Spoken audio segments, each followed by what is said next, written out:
This week on the pod, we have Jeff Hershey. He played in Black Opal, and then he played in No Motiv, and then he did Jeff Hershey and the Heartbeats, and then he became the man, the legend, Jarvis Leatherby, and started Night Demon, and they've had success all over the world, and this is actually the first time that Jeff is admitting that Jeff Hershey and Jarvis Leatherby are the same person. So, all those English minds, you're blown. What's up?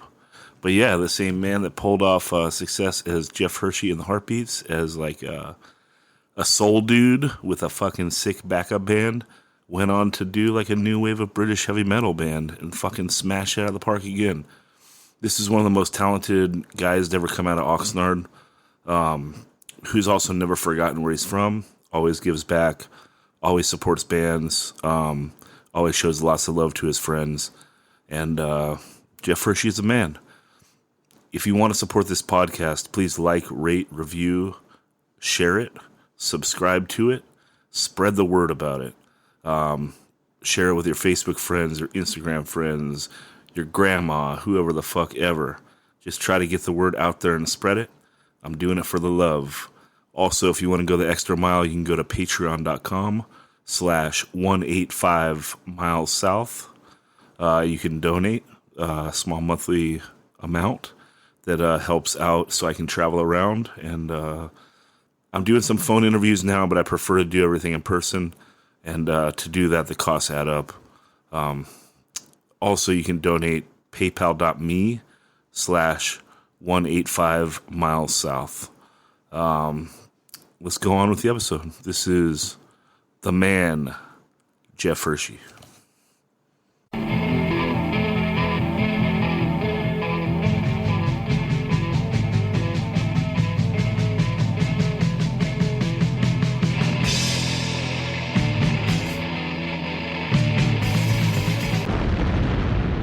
"185 Miles South", a hardcore punk rock podcast.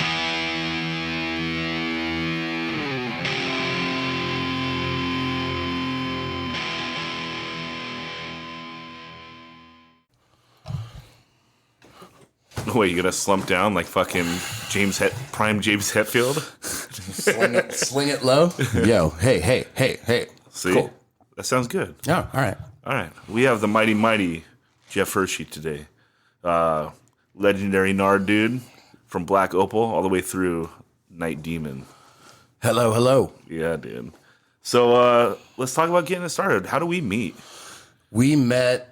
Because you didn't go to Nard High. Or you did go to Nard High for a year. Yeah. No, I went the whole fucking time. I just never went to school. Yeah, me neither. Yeah. So it's hard. We met my freshman year, so 95. Okay. You were a sophomore. Okay. And, Black Opal was already going. And you were doing, I think, It Doesn't Matter with Todd Jones. Yeah. And I remember you telling me, dude, every band needs at least one ska song. And and like seeing how the two of you guys ended up, like just trying to be like the hardest dudes. I'll never forget that, dude. You know, I'll never forget that. You had like spiky bleached hair, you know. Hell yeah. And then I think kind of when we became friends, So what was the tie into St. Bonaventure? Why do I think that? I have no idea. Dave Brandon went there. I think did Jeremy go there? Maybe it's just because I saw Black Opal play St. Bonaventure. No, you saw us at Santa Clara. That's what I'm talking about. Yeah, That's Santa what I'm Clara talking High. about. So Doug went to Santa Clara. Okay. Doug and Mike Mall was at Oxnard, and then he ended up transferring to Santa Clara. We all kind of grew up in the private school system, so I was supposed to go there. Yeah. But I actually got recruited to go to Oxnard for sports, for basketball. Yeah. That's Coach sick. Henry Lobo came to all my tournament games in junior high. Yeah. And kind of convinced my parents. And I was like, dude, fuck yeah, I want to grow my hair out, you know? Yeah, because you went to the younger school with like Jeff and Jenna and them, right? And Oh, Cody? yeah.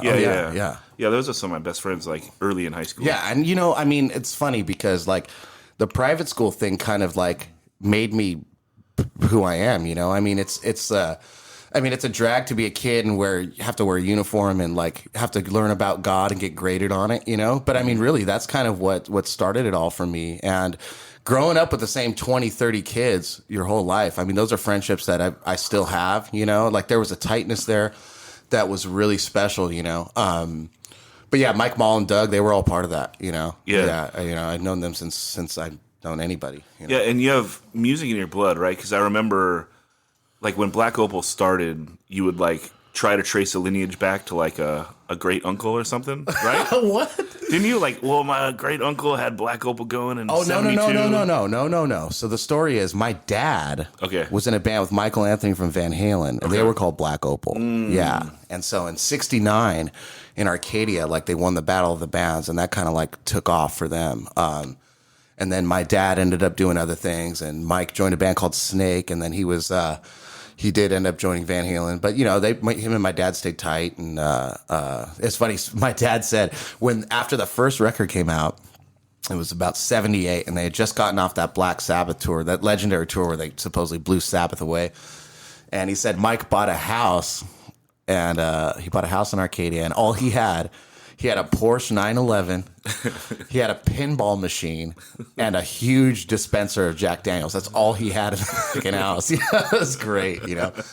But yeah, Van Halen's like a huge part of my family story, you know. So that's where the name came from. And actually, I think we Black Opal started out as we were Toxic Semen, and then we were Propane, but we didn't know about the band Propane. Sure, we spelled it like that, right? Sure. And when we found out about that, you know, pre-internet, you know, you go to Salzer's for an Aussie CD and you're like, fuck, Propane, you know. So then it was just typical. I mean, we were just too self-conscious and not creative enough, I guess. And so we just took the name from my dad's band. So that's kind of cool. Adjective. It's pretty cool, yeah. And it was me, Mike Mall, and Doug, the first incarnation of the band. And it's funny because now Mike Mall's got a daughter named Opal, you know. So nice tie-in. Shout out Mike Mall. Yeah, but really, we were. I remember we were in the 8th grade, and we were in religion class, and they brought in this like double VHS this documentary called Hell's Bells, and it was like, hey guys, you know, we need to tell you, you know, we need to educate you on the, you know, the music you're listening to, and dude, I mean, this video was amazing. Like, so they singled you guys out. No, it was the whole class. Yeah. So, but this video was amazing. This changed our whole lives.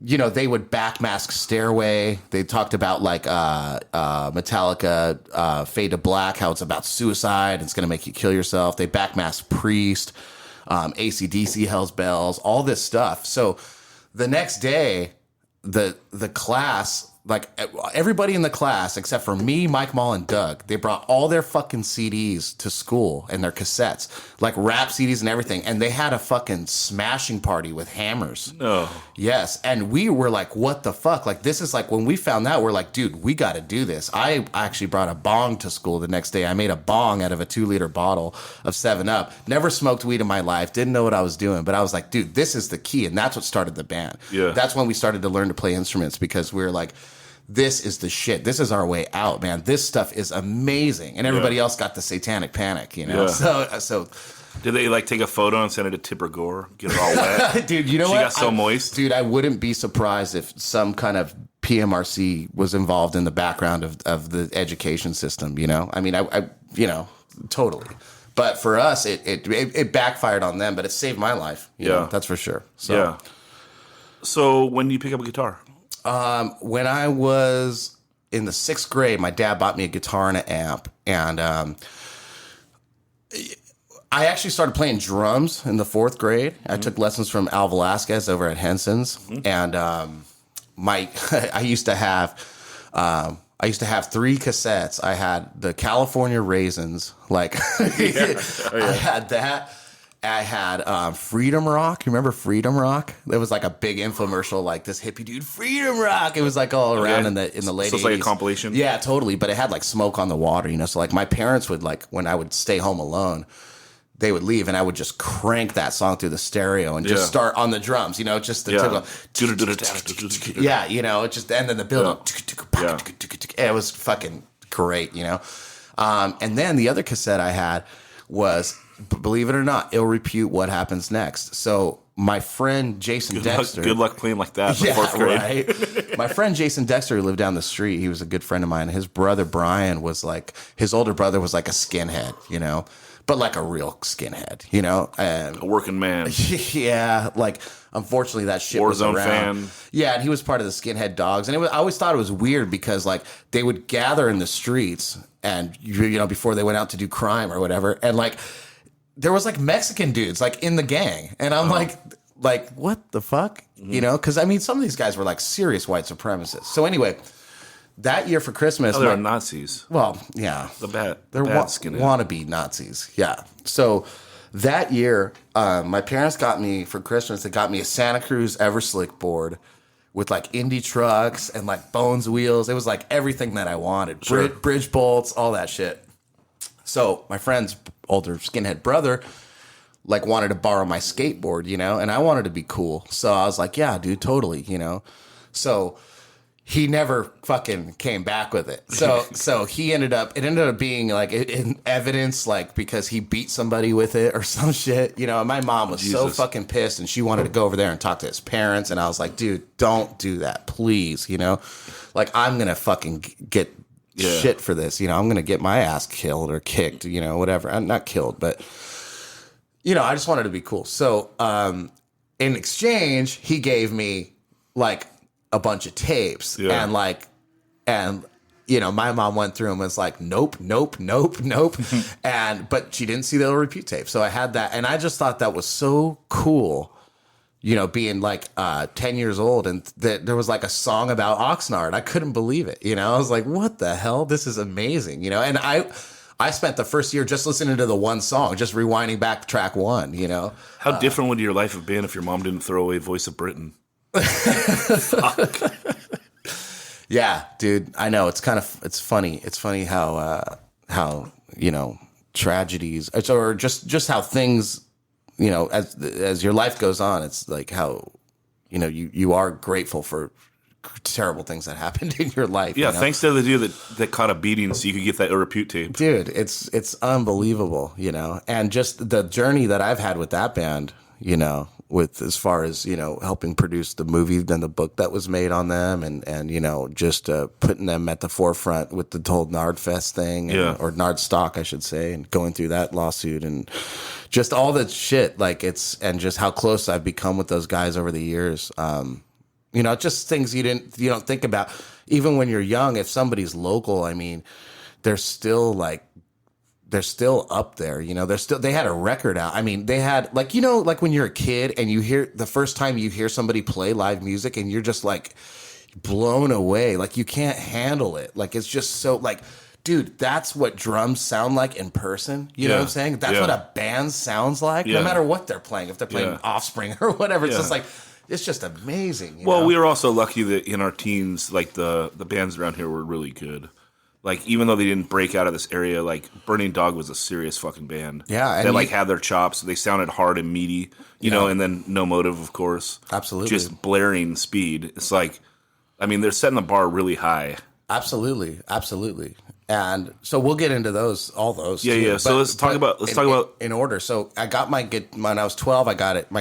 I switched to guitar, you know, and my dad got me a guitar and a little amp, and I got the Injustice for All tape, and I learned how to play one, and I was like, okay, you know. And then I was really big into sports, so I kind of put it down for a while. Like there was nobody to play with. But once the Hell's Bells things happened, me and Mike and Doug were like, dude, we got to do this now. Let's like follow the devil. we have to do this, you know.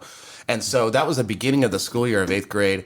In April, it was April 28th, 94, we played the St. John's Lutheran talent show. Okay. And we played Anarchy in the UK. Nice. And at the end, you know, I said, St. John's will be destroyed. You know, like people still talk about that were there. You know, it's kind of funny. But that's kind of what started the whole thing. So, yeah, it's been my life ever since. Like I've never not been in the music industry. Yeah, and so when do You had like that jarhead dude in Black Opal for a while. That was Mike Smith. Yeah. So we met him. My parents split up, and my dad had moved like to the east end of Ventura, and like what they moved into this brand new housing tract, and there was this guy that would just play Metallica with his garage open, and he was good. Yeah, he was good. And he was a couple years older than us. So was he? Oh yeah. He was just small.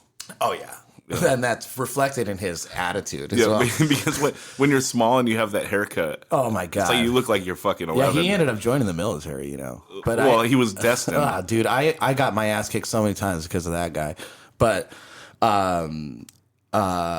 yeah. So let's tell that story. Like, let's tell that Lemonwood story. Oh, dude, you remember that? Come on, this is good. Hold on. Okay, all right. Yeah. So because you and that dude we're hanging out. There's like a kickback at some house in Lemonwood, right? It was at Jennifer Serrano's house. Okay. So you guys walked to 7-Eleven to get some cigarettes? It wasn't a kickback. It was like a fucking gig. It was like, the party gigs that we would do. But did you play? Yeah. Okay, I don't remember playing. That's I just remember hanging out. No, we fucking played in her house. Okay. And we went to 7-Eleven down the street. So you got to go Lemonwood to Diamond Bar. Yeah. Like the worst areas of South Oxnard at the time. And we went to the 7-Eleven. Me and Doug were there, and Mike was with this girl, Jasmine, I remember. And they kind of like left before us, started walking down the street. So, we're walking down the street, and I'm fucking hammered drunk, right? And we see these fucking huge dudes bring this guy out into the street and just start beating the fuck out of him. And Doug runs, and he's yelling at me, run. And I'm just not running because I'm like, What the hell's going on? Yeah, what's going on? So I walk up to one of these dudes, and I'm like, what's happening? And he's like, you want some, motherfucker? And he just reeled back and swung, and he hit me so hard, dude. I fell like 5 feet back into this ice plant, and I remember I couldn't open my eye for 2 weeks, dude. Yeah. I couldn't open my eye. It was so swollen. I think I remember driving you guys home that night. Yeah, dude, that was one of those stories. But it was because that dude, he was doing was, as he was walking down the street with this girl, every car he would see, he would check the door handle and open it up. Yeah. Sure enough, what car was open, and these ex-cons come out of this house. The neighbors are coming out backing them up, and because you're trying to get into every car in the neighborhood. Yeah, he got fucked up. He got fucked up real bad. I mean, I got one hit that was like the hit of the century, but Frazier goes down, but he got his nose was broken. Stomped. I mean, I didn't recognize him after, but he had it coming. So. But he knew how to shred, so that was cool. What? But he knew how to shred, so that was cool. Yeah, but he didn't have a lot of musicality. He just had he had the motor skills to do it. But yeah, he's one of those. I mean, we've always come across those guys, right? That are like the bedroom shredders, but can't play rhythm. Yeah, I mean, but even still, though, just musicality. Like there's In Control solos that are better than any solo he ever did, just because of the melody and the sense of timing. Goddamn right. You goddamn right. So anyway, so band started at that, and then we get into high school, and that's kind of where we met all you guys. I had it. It's funny because the other night, you and I had met up at Iron Maiden, and Max was there, and Max was like, "Oh my God, this is fucking unreal. How many people are here? I've never been in a fucking like a venue like this." And, and I'm like, dude, I probably went to like 30 of those before I went to my first punk show. Yeah. It's like a reverse for him, No, I mean that was his first big rock show, and he was like mind blown. But man, what a great first one, right?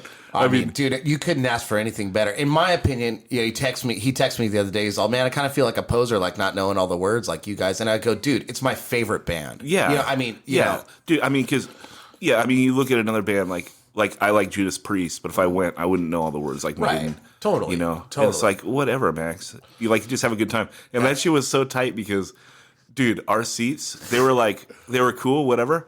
But we were like right behind some dude that like straight up had a dispensary in his pocket. Dude, I couldn't believe how many joints just kept coming, dude. I know. Like every 2 songs, like new joint, like what up? When somebody like me has to say no, it's like, I'm like, what is happening, dude? Because I don't know my limits. That's why I don't drink anymore, Yeah. But shout out to that guy, straight up American hero, if you're listening. Right. But no, nothing brings people together like a good concert, So, Yeah. But anyway, so yeah, when we got into high school, that's when I started actually going to smaller shows. And I met all you guys, and Joe Rivas was really instrumental as like. It's funny because he's a totally different guy now than he was then. He was a lot younger. He was definitely drinking and doing some drugs. But it was funny because I'd go to shows and he'd be like skateboarding with his shirt off in the venue before people got in, just fucking circling around the place. Yeah. And he would always be cool, come up to us. He was always the nicest. Yeah. So him and Fred. Yeah, right. And so, and Ray Crevice, I know... Ray's had an interesting life, but like he, so those guys, instrumental. Like Ray and John C were the same age. I think like when we were like 16, they were like 23. I mean, I remember going to a lot of shows with you. And like, John C would always buy us beer, the Mickey's grenades and shit, like it was great. But Ray was like that guy for me because, I wasn't an outcast by any means, man. Like I played sports. I was highly popular in school and I had my own thing, but I was definitely an individual. And the thing is, there was no metal scene. So it was like you had a death metal band in Crevice and you had us. And, we got a lot of respect from you guys for our musicianship and whatever, I think... Well, even for being like younger, dumb kids like we were... It was like if you're a friend in a band, like same thing with like the Whereabouts and Kelp, right? Oh well, dude, like Whereabouts and Black Opal played more shows together than any bands, and we were just so different from everybody, and we were not similar, know. But for a while, it took us a while to break into the scene and be accepted by, the punk thing was just, it was really. The new school punk thing especially was just really trendy and it was really big. Like chicks liked it, it was just that's what was happening, It was the bridge between like, I was listening to like Cro-Mags and like Agnostic Front, and that was my punk shit, and like, but that was the new school punk for people that weren't really into music that weren't into hard shit. It was the bridge between like, Cro-Mags and Sublime, So it was listenable. There were songs, but yeah, so when we all kind of got together and started having that kind of diversity, I think it was really good. I think it was a really healthy thing. And the punk rock thing definitely rubbed off on all of us. I mean, even people listen to Night Demon today and they're like, oh, there's something like very punk about it. It's like, well, people say that about the first couple Iron Maiden records, right? Oh, definitely. Even though but Steve Harris is like so against it. And he'll deny it all day long. Yeah, because he'll be like, oh, that punk shit, they don't care about playing their instruments. And like, they're very like serious. Yeah, but without punk and without just the DIY ethic that was coming out of the UK, not the Sex Pistols. Sex Pistols were a very manufactured band. Sure. But once the Ramones came over there and toured and But even the Sex Pistols being a manufactured band, they're still playing stripped down songs that a 13-year-old can hear and be like, oh, I can actually do this. It's so different than listening to like The Who. Right. And it's like, where do I fucking start? Right, but I see. I mean, you're saying yourself, you covered of course, Anarchy in the UK. Well, that's because Megadeth did it. But we did their version. Yeah. So, but I did wear a Misfits shirt. Could have done No More Mr. Nice Guy, dude. Their version of that is great. Yeah, right. Dave all propped up on heroin in that video. Yeah, no more Mr. Nice Guy. No more Mr. Nice Guy. But yeah, with regards to all that, I kind of lost my train of thought. Oh yeah, but with the punk thing, with Maiden, I think it was like they were still very much into musicianship. They were they were into bands like Deep Purple and Wishbone Ash and stuff. And I think they didn't respect the punks because of not playing their instruments. But dude, I think the vibe of punk and the excitement of the youth, that had to carry over to what they were doing. Of course. And especially, I think Paul Di'Anno brought a lot of the punk element in with his vocal style and his fashion, you know, right? Yep. So, but yeah, it's well, really it's just interesting. infectious. You can't avoid it, and especially coming from a spot like Oxnard where it's so like ingrained. There's no avoiding it. Doesn't matter what style of music you do. There's no avoiding it. Yeah, because like even you have like kind of the more like dark wave bands. They're still like tinged in punk. Everything that touches is tinged in punk. Absolutely. It's funny because I was like I said, like when I was younger and I had gotten into like Cro-Mags and stuff. Like I was into the John Joseph era, and like, you know, you're at a record store. I mean, that's just the first record I got from them, so it was what it was. You know, I didn't know about you know, like Harley doing stuff on his own or any of that stuff. But even like, you know, the first TSOL record I bought was like a later record, and it was like, okay, like there's a crossover here. I think when we were in high school, the thing that really bridged the gap between like you and I or all of us, the two scenes, was that first Hatebreed record. You know, when that thing came out, it was like, fuck, okay, you guys were way into it, and I was like, dude, this to me is like derivative of like Sepultura, you know? Well, it was derivative of Sepultura and that's still Suffocation. That's still my favorite record, and I tell Jamie that when I see him, you know, like that's still like, and they toured on that fucker for like, you 5 know, years. 5 years on a 30-minute album, you know, like no, it's the best record. Yeah, Perseverance is pretty good, but Well, they're all good, but his vocal sound then was so fucking hard, dude. well, the lyrics on Satisfaction are amazing. Yeah, They're amazing. Great, Like you know? the whole record is great, except for the layout. Yeah, but you know, it was very hardcore at the time, dude. Oh You know what I'm no, saying? it was very.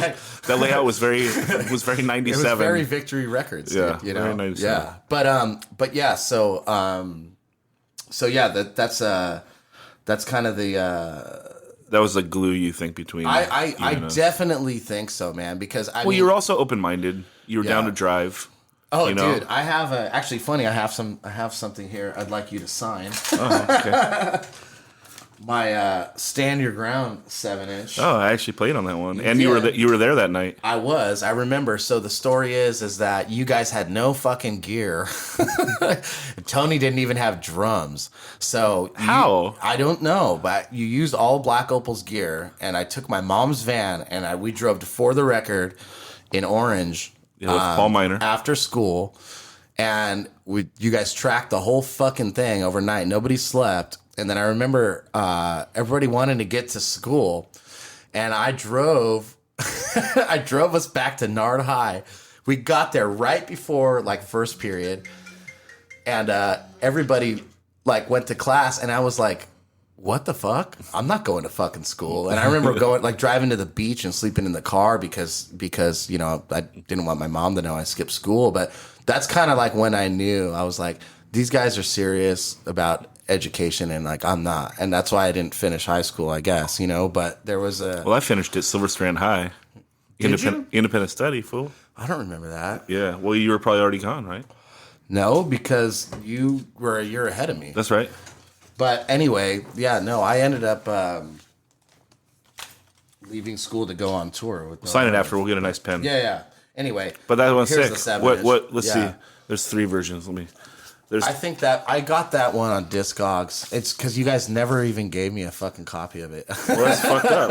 I think I got some. I would give you one, dude. That's cool. But I think Jitsu probably didn't give us that many because this is actually on a label. Is it really? Yeah. Well, right. So and that dude, like, you know, it's hard to remember, but I think that like at that time that guy like went to every show too. Right. So it's like he might have shown up and just been selling them for us. It wasn't like he gave us a stack Okay, of right. he didn't give us a stack of 50. Right. Because I think I got like records that were personal for me. Right. Because I got one on green, one on pink. I remember and when test when I started promoting shows, and I brought some hardcore bands to Oxnard, and then I was having like In Control support the shows right when you guys first started. Mm-hmm. And I remember actually I had Stand Your Ground actually do open for who was it, Shutdown or maybe Straight Faced. Maybe Yeah. it might have been before I was in the Yeah, band. but I remember too. asking you for a 7-inch. You're like, dude, I don't even have any. I was Yeah. like, what the fuck, you know? But anyway, yeah. I got a couple cool things here that might maybe bring back some memories. Okay. Here's an old Numbskull flyer, like their old strip ad. Uh-huh. Well, it's funny. Here's a show with Shutdown, Crevice, and Black Opal. Oh, that's sick.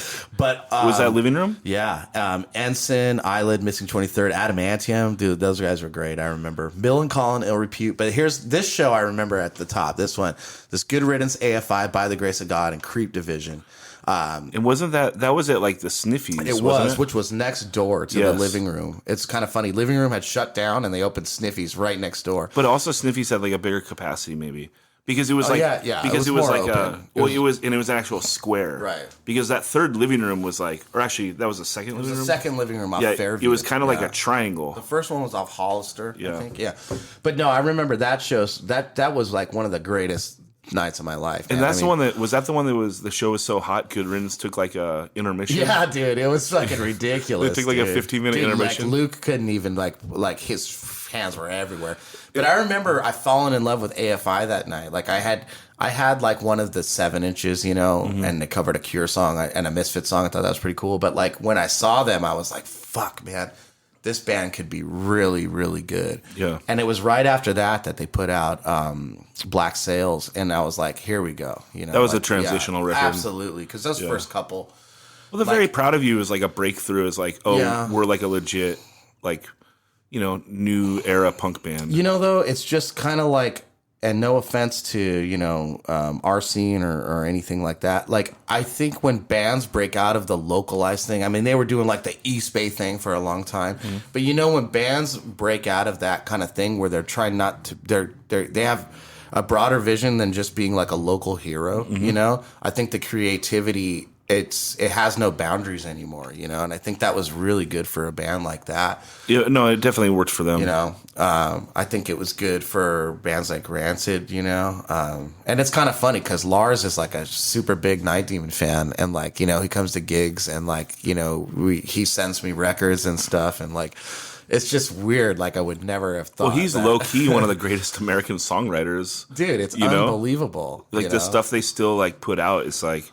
Even if you're not going to ride for the whole record, it's like this guy's still like channeling hits. It's crazy, dude. It's crazy, and he's so prolific. I'm so jealous of that way of thinking. You get some singer songwriters that's like any idea they have, they just put it down and move on. Right? He's not nurturing any track. No, fuck. It's like it's coming. I'm putting it out and moving on. Yeah, and he's got this other band, the Old Firm Casuals. Like they're awesome, kind of oi band, but like they're kind of like AC/DC too. But they've put out a lot of material too. Again, yeah, and he's like when he's not. I mean, he's always playing and touring and doing whatever. He doesn't care. He'll play at a fucking bar with his band, and then he'll go headline, at a festival, because Rancid's part of the big four, what I consider the big four of punk these days: Bad Religion, NoFX, Rancid, and The Offspring. Okay. Well, it's kind of funny. Actually, I would put Offspring with Green Day in a whole nother kind of category, right? Yeah. I would say my fourth would probably be then the Descendants, Okay. But you know what I'm saying? You're always going to have those 4 bands that are always going to headline the festivals, Sure. Like there's no other band that's broken through like those guys or had that kind of longevity. It's kind of sad, to be honest, but I don't really see anybody crossing that line in punk these days, Yeah. And it's weird. There's no labels anymore. There's no money in punk. It's kind of cool. It's kind of gone back to the way it started, where it's like the best, like Out of Trust did a new record, and Joe was like, "Hey man, can you help us out and try and get this thing picked up?" And I've called a lot of my good friend Mike Gitter, who signed Bad Religion in the majors in the early 90s and stuff, and he's just like, dude, there's nothing. It's like, even Fat Mike, he like loses money every year on Fat, but it's like, it's kind of cool. It's kind of gone back to the bands. It's like, if you want to put out a record, then you can do that now, and you could then, but you're not fighting the uphill battle like Greg Ginn and trying to get distribution and all this stuff, So, well, if you think about it, if you have a recording and you want to put it out, right? It's like, a band has 4 members, and it's like I kind of like sometimes that there's a barrier to entry, right? Like if you want to put out your LP, it costs $2,000 to make 500. Have each guy chip in $500, and maybe if and whatever, you have to save up 4 months, you have to save up however much time. If you really want to do it, you can do it. Right. And I kind of like that there's like a little barrier to entry like that, if you're serious about your band, just put it out. I mean, because I'll tell you this. I've put out plenty of my own shit. I mean, that's what happened with Night Demon. So like the same thing is like, if you create your own story and don't have any expectations like on if anybody likes it or not, and you don't care, if you've got something good going on, they're all going to come knocking at the door. Labels don't have the money or the resources or the time anymore to develop bands. Yeah, and I think especially if you show the wherewithal to do it yourself first, right? Like, dude, absolutely. The first thing Control 7-inch, I put it out. I didn't even try to find anyone to do it. Same with like the first Somali, right? And it's like I have that here, it just shows that you're a little serious, you know? Yeah. And then people are more like, they're more open to working with you because they're like, oh, these guys they're moving anyway. Yeah. You know, I can like help them and give them a nudge, but Yeah. I'm not going to have to fucking save this band. Right, No one wants to exactly. put out a band that's not going to do shit. Exactly. You know? Exactly. So- That's total major label thinking, you know. And us being on a major now, we have to deal with a lot of bullshit like that sometimes, you know. Yeah. But anyway, let's we're getting ahead of ourselves a little bit here. Back to the high school Black Opal days. Well, and did stuff. Black Opal ever record? We have a lot of recordings, dude. But did you ever record like semi-professionally? Oh yeah. But you never put out like a legit We demo never or anything. put anything out. Yeah. Why was that? Because we just weren't stoked on it. Yeah. You know? But I have them. I have everything. And But that would have helped. it would have helped, but we weren't ready, dude. We were not ready for it, dude. You know? And But that's why it's a demonstration. Yeah, well, you know, we always thought we could do better, you know? And That's called the third LP. You know? No, that's the Put out your breakthrough. fucking demo, fool. Nah, you know what? Night Team is my 36th band, and I hit it off the bat right away. It's Yeah. gold right away. So like, you know, your first has to be your best. Yeah. You know. Yeah. Okay, so this is pretty cool here. What I have here. So actually, for the listeners who don't know, Zach was a very prolific writer when we were kids, and I have some excerpts here from some zines. This one is God. I don't even know what this zine is right here. This this the is- marker is at 33:37, so I can edit this out. No, this is actually this one just says Nardcore, and it's funny, this Nardcore logo, and it's got a little coffee thing here, and it says Oxnard, California, and surrounding areas by Zach. What the fuck? You were a contributor in some zine here, but anyway, so. What Here, could that I'll be? just read. It's very short, but I'll just read. It's great too because it's like your scene report. So, hi there from the land of no toilets, Oxnard, California. Well, the glory days of the past are over, and there are only a few remaining bands, which is in some ways good, but in some ways bad. We all know each other and are friends, but local shows have been hard to come by recently. Voice of Defiance is a hardcore band that sort of sounds like a mix between Mouthpiece and Chain of Strength. They, which is you, have a 7-inch out on Pious Records called Oxnard Hardcore Pride, and I actually have that here today. And I want to thank you for making I made the thank you list in that, the very short thank you list. Yeah, you know, And you want to let me talk about the thank you list real quick. So, I think Phil at the time was like religious. He's like, I want to thank God, and I was like, dude, I don't want to thank God on the record. And then like me and Tony were arguing with him and shit, and we're like, okay, I'll tell you what. Well, thank God, but he gets like a normal spot in the thanks list. So God's like the number of like the 40th person is like, thanks to Bill, Sam, Jay, God, Jenny, Samantha. Oh, hilarious.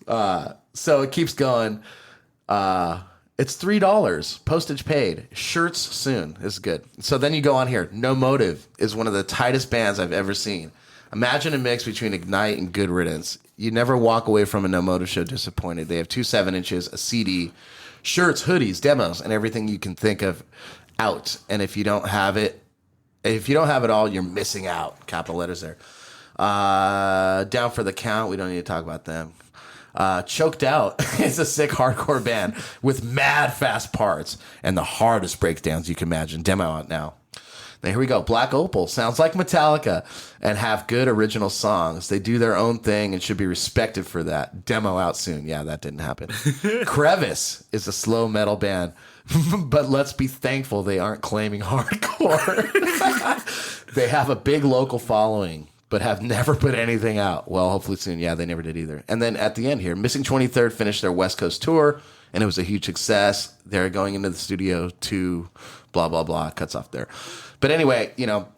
That wasn't a knock on Crevice, by the way. That was a knock on like 90s hardcore. Yeah.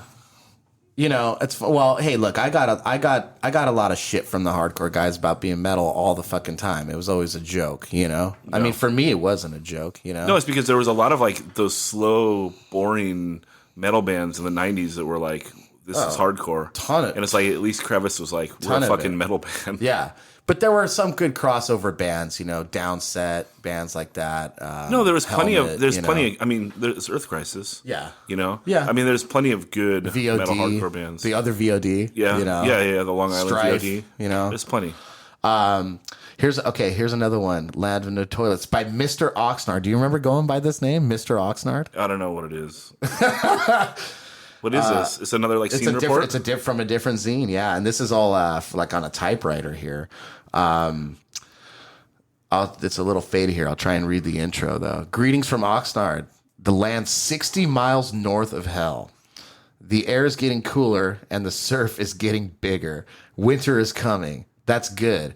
I don't have much to say this issue, but I wanted to give a little scene report on some of the bands in this area. In the early to mid 80s, the Oxnard area was a booming mecca for punk rock and hardcore bands. But those glory days of the past are over. You claim this again, that these are like the dark ages. Kids are more concerned these days with writing Nardcore on their backpack and binder than going to shows. Doing a zine, starting a band, etc. Still, there are a few of us who fight to pull through these desolate times.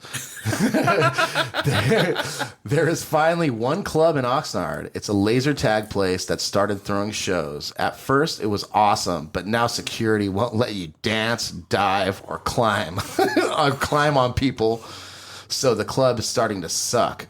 On the positive side, it gives newer local bands a chance to play and get some experience on stage. As of now, most of our shows still take place at the Living Room in Goleta, which is about 40 miles north of here. It is an awesome club that is run well. The sound man, John Lyons, John Lyons, also does good recordings for cheap. There are a handful of bands left in Oxnard and the surrounding areas. And then you do another report here. No Motiv has been around for a few years, blah, blah, blah. You kind of say the same thing. Yeah. Voice of Defiance, kind of say the same thing. What do you say about Black Opal's in here, too? You kind of say it's a good metal band that sounds like old Metallica. These guys are talented and will always play a cover, too, if you request it. Burning Dog, here you go. Burning Dog is an awesome band who are hard to describe. They blend punk, hardcore, and metal in a way that it doesn't sound awkward or cheesy.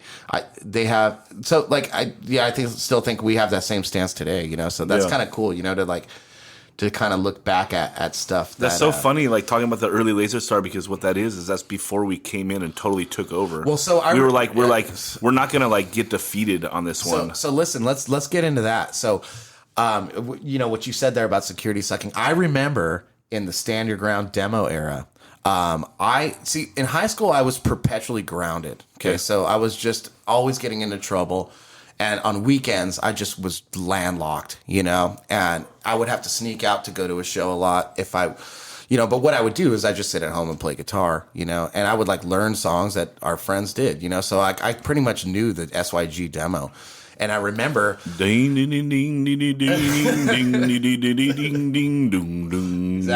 And I actually have 2 copies of the first cassette here. I don't know if you have. Did you know that there's alternate colors of the cover? I actually did know that. I only have the maroon one. Now you have the blue one. Oh, how about that? There you go. Shout out Corey on. Well, you got Corey, man. I haven't seen Corey in years. God bless Corey. But he's doing good. There you go. That's in good hands. You have the Nardcore Museum, so you need that. But anyway, there was one show that they played. I think might have been just a second SYG show, and Todd was fucking having a problem with the security roughing up the people. And so Todd put down his guitar, his white SG, and he put up his fist like, let's go, to the security guy. The other security guy came around, they're all, nope. And they just kind of grabbed him and took him outside. Yeah.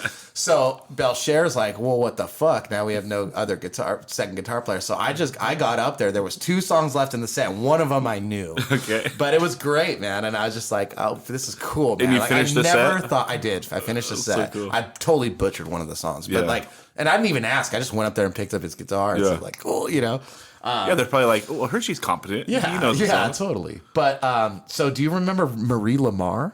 I don't, but we should say that Todd did successfully sock several of the security guards. Oh, no shit. Yeah, of course, dude. Of course. Because I remember back in my zine, actually, that was the one we did together. That was, I think, in... Something Beyond? No, that was Aaron and Todd. Oh, I have that one here, too. Yeah, I think it was in my Always Try fanzine. Like, I was interviewing Stand Your Ground before I was in it, and Like Aaron was like, I like all the shows where Todd socks someone. Like, what's your favorite show? Oh, the one where Todd socks someone. Oh, is that this Lazerstar show or that Lazerstar? Yeah, well, I just like them all. But yeah, so Marie Lamar was the crazy woman that was putting on the gigs there. Okay, she was that weird middle person. Yes. So, dude, I got super tight with her because I just wanted to play. Right. And pretty much backfired on me, though. She got really, really, really weird. And she would invite me over to her house and she would give me alcohol and shit. Yeah. And like, you know, middle of the day on a Saturday, she's like pushing 50. I'm fucking 16, you know. But the crazy thing, but she was not unattractive. No. But shit did, you know, almost go down once. And I was kind of like, you know, I pussied out and, you know, but whatever, you know, I had a girlfriend at the time too, so I wasn't about it. But shout out Kristen. Shout out Kristen Graham.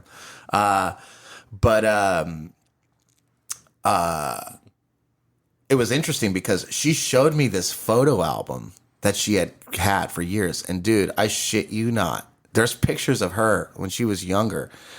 Like, she looked great. And, dude, she's hanging out with fucking Jim Morrison, Jimi Hendrix. No, I'm not fucking kidding you. The guys from The Dead. Yeah. Like, and all through the 70s, dude, New York Dolls. Yeah. Like, she had a picture of her, like biting Johnny Thunder's nipple. Like, it's just crazy, like, shit. And I go, wow.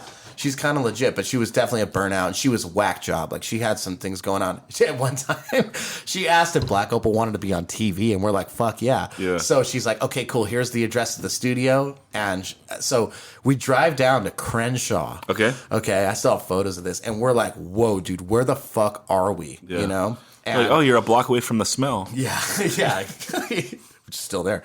Or no, Club Bullocks. Okay. Club Bullocks was gnarly. But... So it turned out to be a public access studio. Sick. And she was part of the whole thing, doing this variety show with these and it was terrible though, dude. We That's played. So cool though. Yeah. But anyway, yeah, those were interesting times. It was cool to have. Well, she was weird. She was just like a middleman, like pulling the cut. So she knew that she had actually worked for George Thompson, the diamond company, right? And the tower, one of the the small tower. Yeah. And she was tight with John, the guy who owned Lazerstar, who was I always thought was kind of a weirdo, you know. But so anyway, she was the talent producer there, you know, and that's kind of how things came about. And somebody wrote about Black Opal in the newspaper when we played Santa Clara Fiesta, and kind of slammed me a little bit. They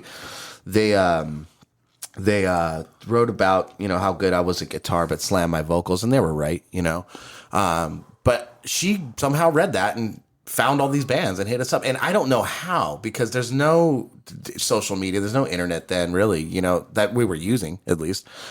But that's how that whole thing came about. But no, those were good. Those are, I mean, yeah. And eventually we weeded her out because I started working at Lazerstar. I remember that. Dude. So, and then I started doing I got a job there.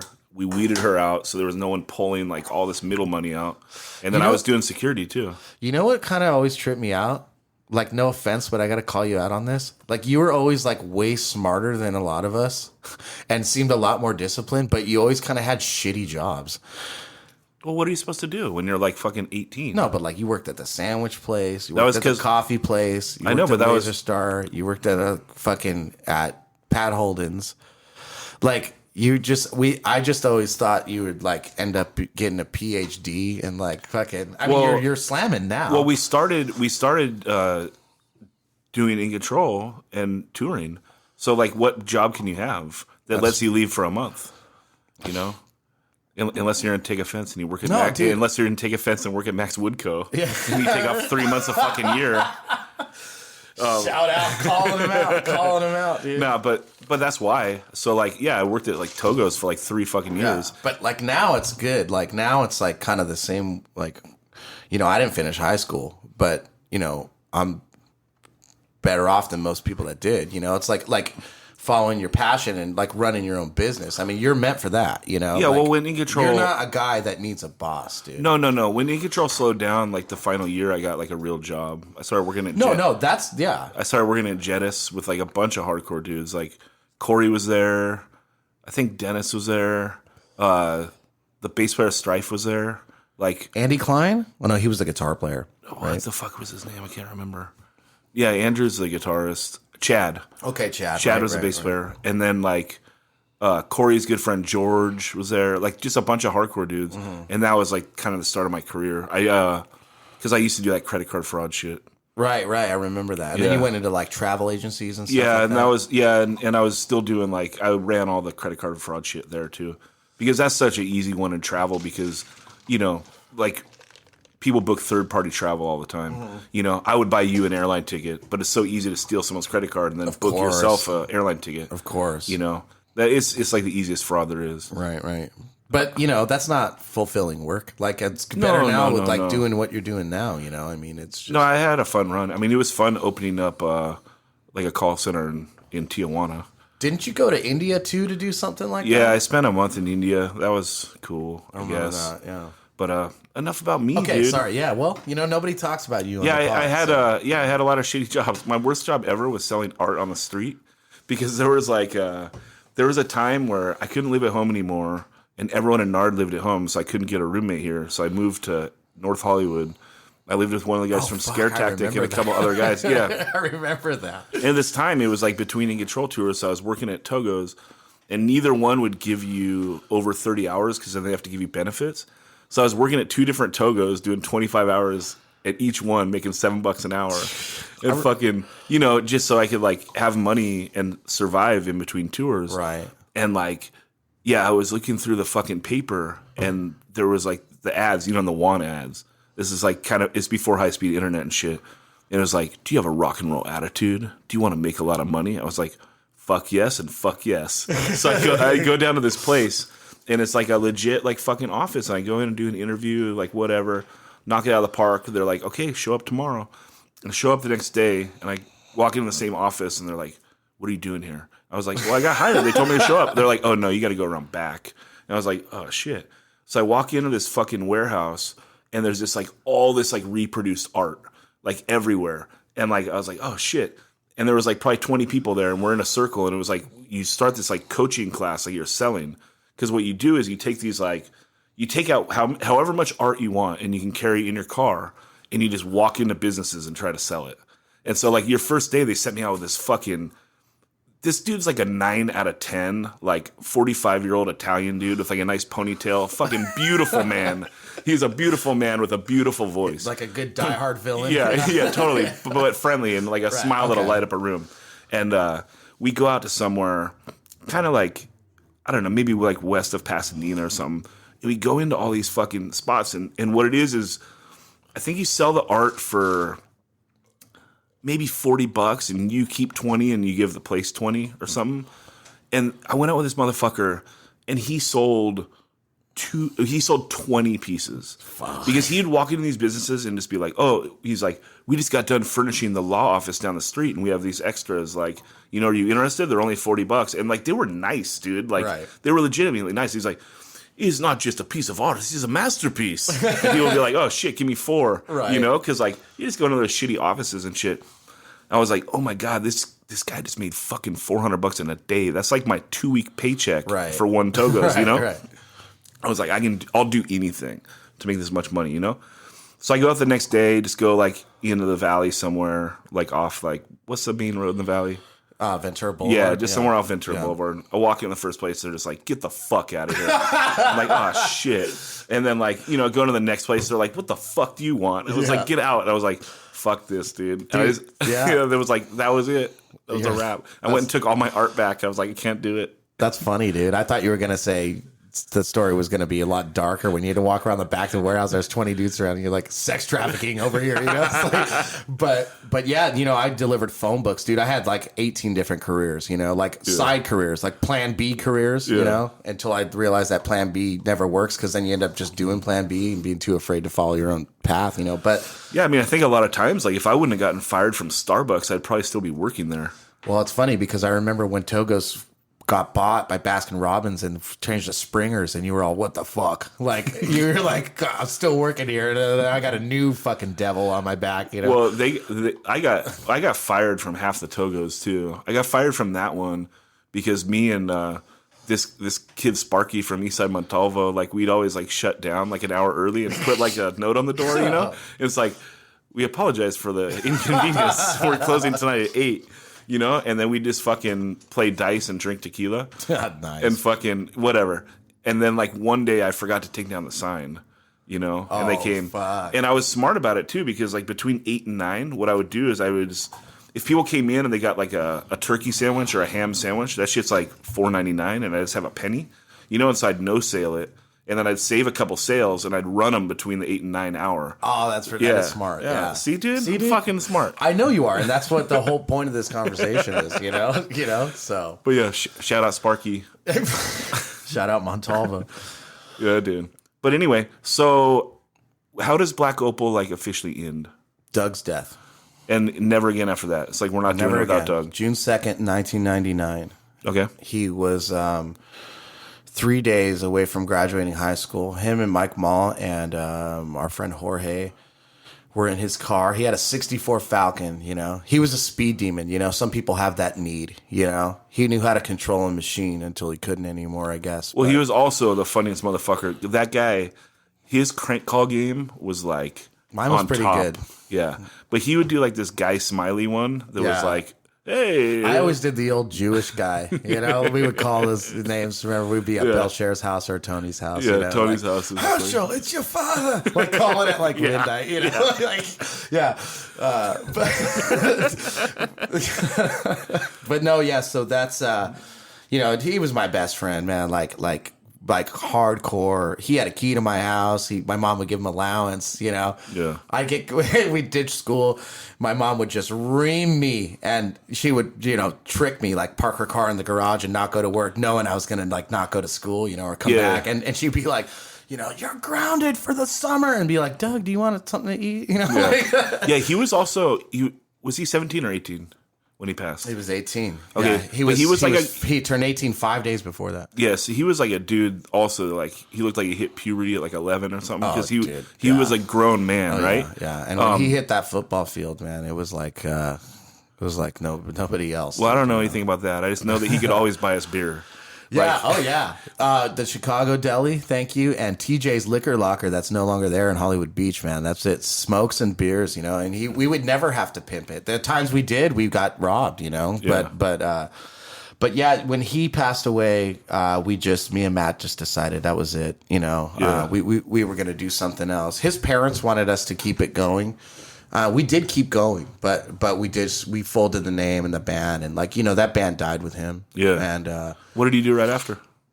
I started promoting shows a year before he had passed away. Okay. And I kind of was doing everything at the Ventura Theater. You had a long run there. I did. There was new owners there, and they were, you know, they had owned the Underground before in the Emerald City, and so I used to go to shows there, and I got kicked out a couple times for underage drinking, and so they didn't like me very much. But Joe Rivas was tight with them, and so I kind of got in with them. And I walked in there one day, and there was an office upstairs that just had a shitload of demo tapes, and it was dark and dingy, and there was rats and shit. And I said, "This is my office. I'm going to start doing stuff here." And they're like, "Fuck you, get out of here."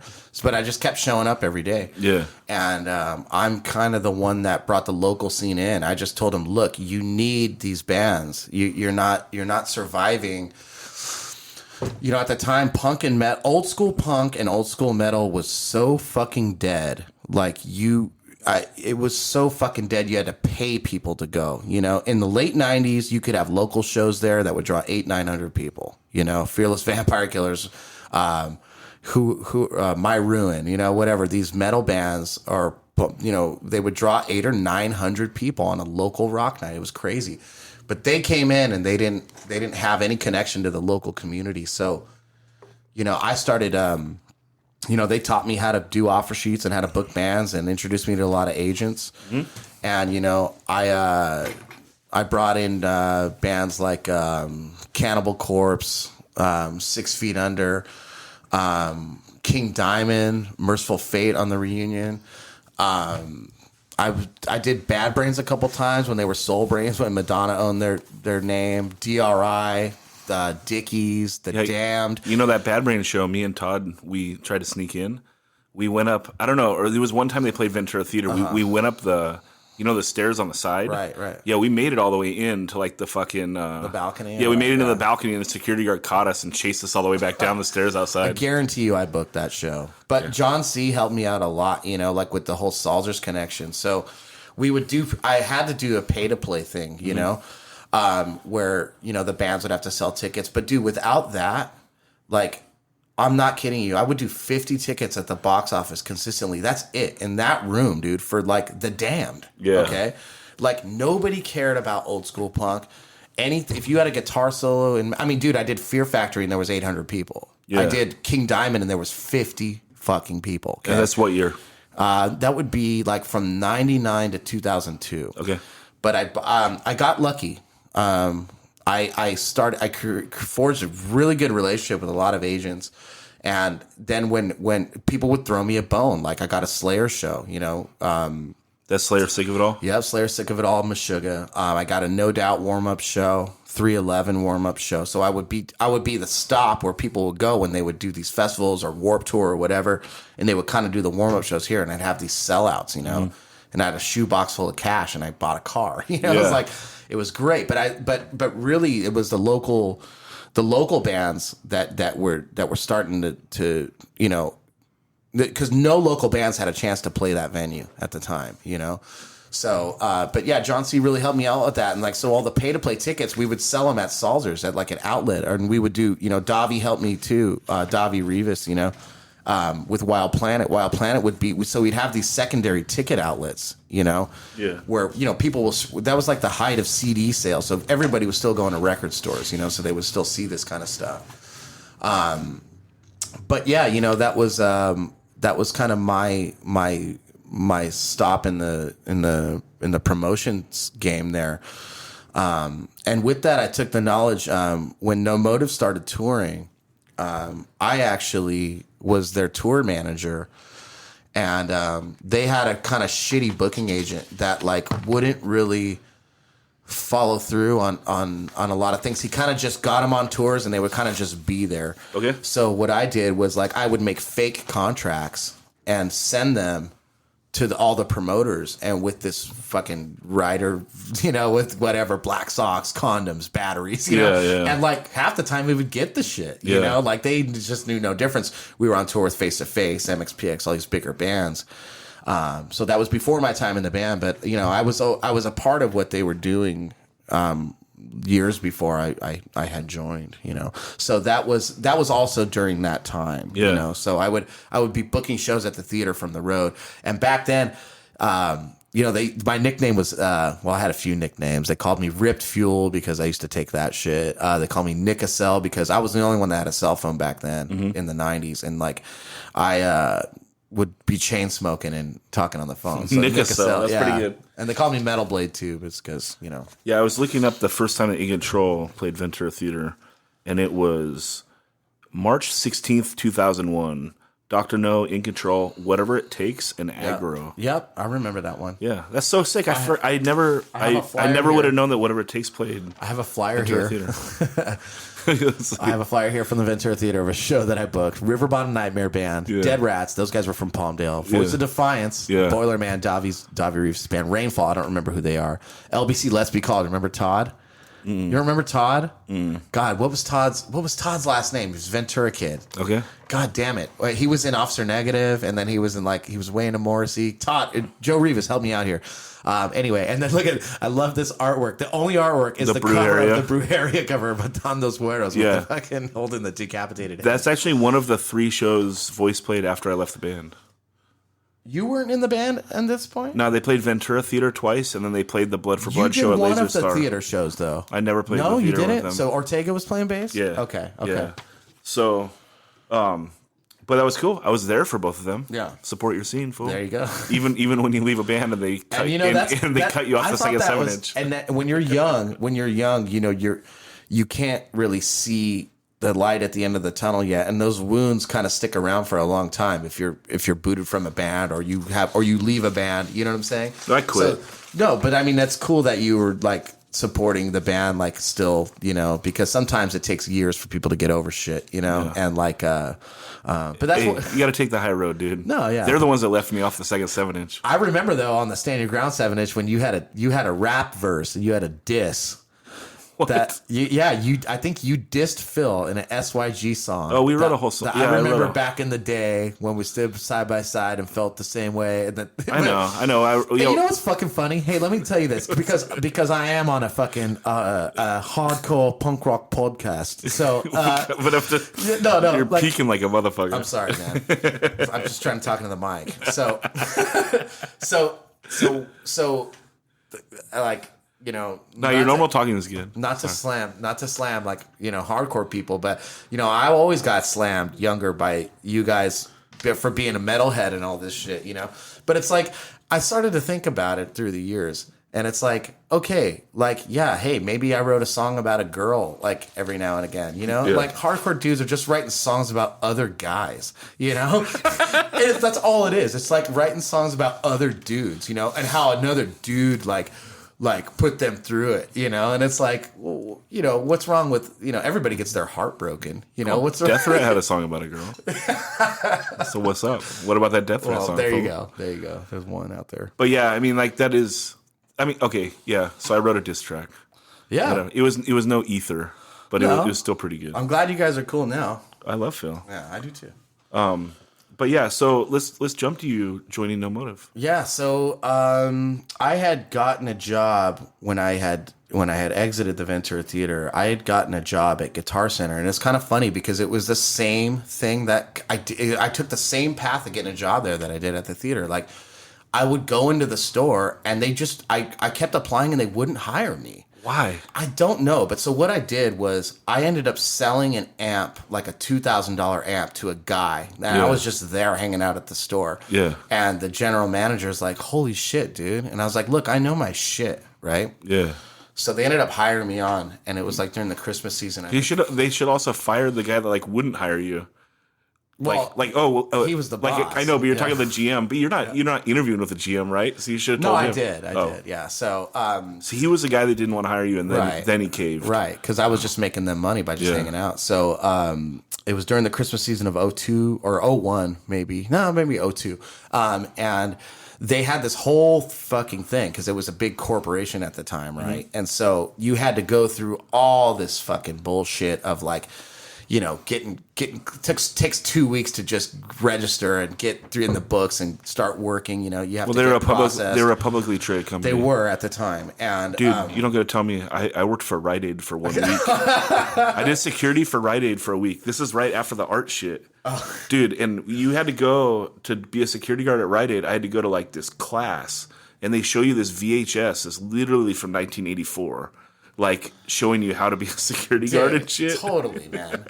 Yeah, so I had to go through the same shit, and I had to do this whole they had this CD-ROM training. Okay. And dude, it was just 2 days of this bullshit, and the GM comes and he's like, "We're slammed." He's like, "Just get out on the floor." So I go out there and I fucking sell like more than anybody in the whole store my first day.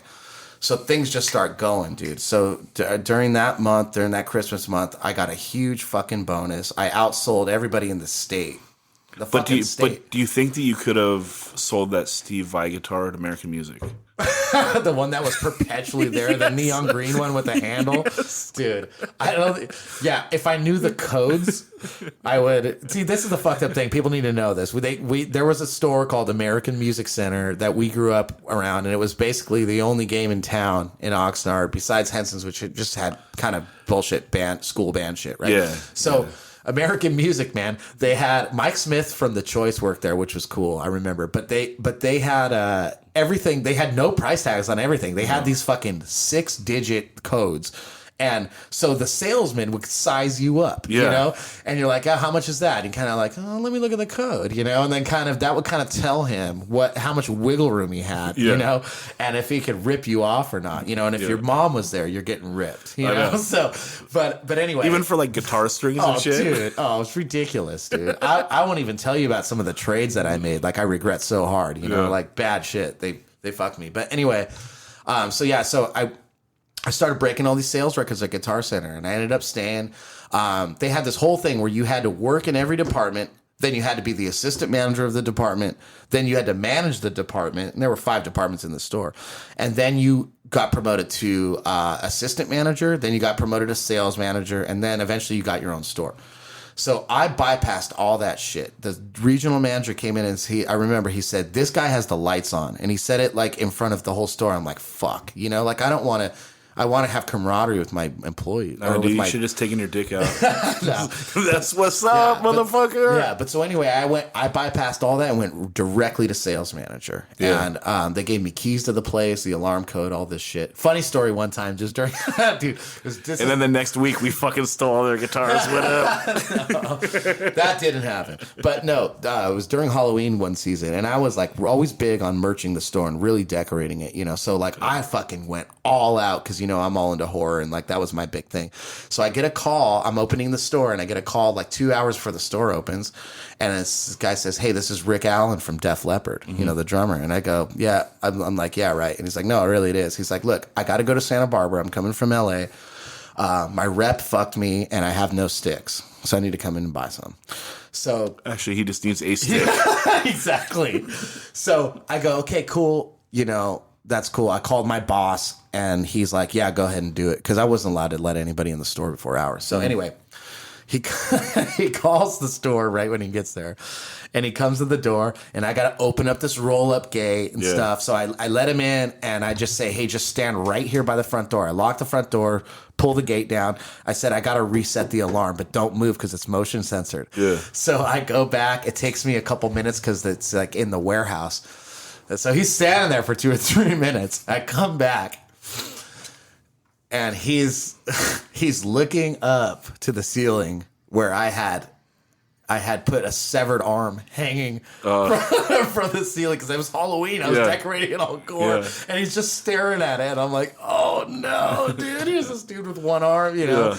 But I thought you were gonna come back after 2 minutes. He was doing 1 arm push-ups. You gotta stay fit, mate. That's right. No, he didn't say anything about it. But anyway, so I excelled in that company and I ended up working for the grand opening team, and they would send me out for like a month to other stores around the country, and I would build the stores, hire the staff and train them. And then we do this big grand opening. Sick. And then I would leave and kind of go somewhere else. From there, I went to Hollywood store where I ran the accessories department, which was great for me because I just met so many of my heroes all the time. You know, I mean, the Hollywood rock, I mean, that's the epicenter for famous musicians. Yeah, I mean, we used to drive out there to go to that Guitar Center. That's befter we had one here. Well, and it was also right across the street from Mesa Boogie. Absolutely, dude. Yeah. And I bought all my shit there. Yeah. But after that, I went back to the Oxnard store, and my boss came up to me, and he said, hey, let's go to lunch. I said, okay. And he says, something's come up. And I said, okay. He says, you got the call. And I'm like, okay. And he says, we want you to run the St. Louis store. It's in a lot of trouble, but we know you could turn it around. We will we'll ship your car out there. We'll put you in a hotel for 2 months, and we'll move all your shit, and we'll start you at $60K a year. This is in 2002. Yeah. And I have no education. I know what I'm talking about. And they got Del Taco in St. Louis. Now they do. They didn't then. They did then. They were the one satellite. They were the one satellite spot. I mean, I didn't know that for sure because I just know that touring so much, like when you get to Arizona, California, you're like, thank God I got Del again. It's the one other spot. Okay. Yeah. So anyway, they said you have 48 hours to decide. And I go, wow, this is a huge, like, what the fuck? Like, this is crazy. And, you know, I knew in that corporate world, it's basically, I had already climbed that ladder. I mean, dude, I had sales awards at one time out of 100 stores, I was number 4 in the chain in sales out of Oxnard, dude, you know? So, you know how many Ibanez bases get sold in Oxnard? Ibanez, dude, Ibanez. But anyway, So what happened was, I'd been through the corporate system for a couple years, and I kind of had seen what other guys had done. And I kind of know that, like, some guys had families and they didn't take certain opportunities, even though they were already in a good position. And those guys just ended up becoming furniture. It's like, if you're not if you're on the team or you're not, like if you get an opportunity, you go, So I thought, this is do or die. I've never seen this much money in my life at that time, in my age, being 21 or whatever. Sure. And I thought, this is my key here, But there was always something in the back of my mind where I was always bothered by that job because I was so busy making other people's dreams come true, where here I am, like a prolific songwriter, a great performer, a career musician, or so I thought. And I had to like really think about that. So it's funny, that night, that very, very night, I got a call from Jeremy, and he said, "Hey, can you meet for coffee tomorrow morning?" And I go, "Yeah, totally." So I met him at Starbucks in Ventura, and Roger and Max were there. And I was like, "Hey, what's up?" And we were just hanging out. The grind is already gone. What? The grind is already gone. The daily grind. No. Oh, the daily grind. Oh, yeah, the coffee shop in Ventura. Yeah. I thought you meant my job. No, the grind is definitely gone. Yeah, I was like, that's fucked up. The grind was gone in the... You're the reason why you put him out of business. You choosing Starbucks over the daily grind? You fucking support corporate coffee. No, daily grind was gone by then. Okay. So they were just bullshitting and talking about nothing, And I was like, okay, cool, we're just hanging out. And then out of nowhere, Jeremy goes, "All right, let's cut the shit, man." And I was like, okay. He's like, "Do you want to join our band?" And I immediately said yes.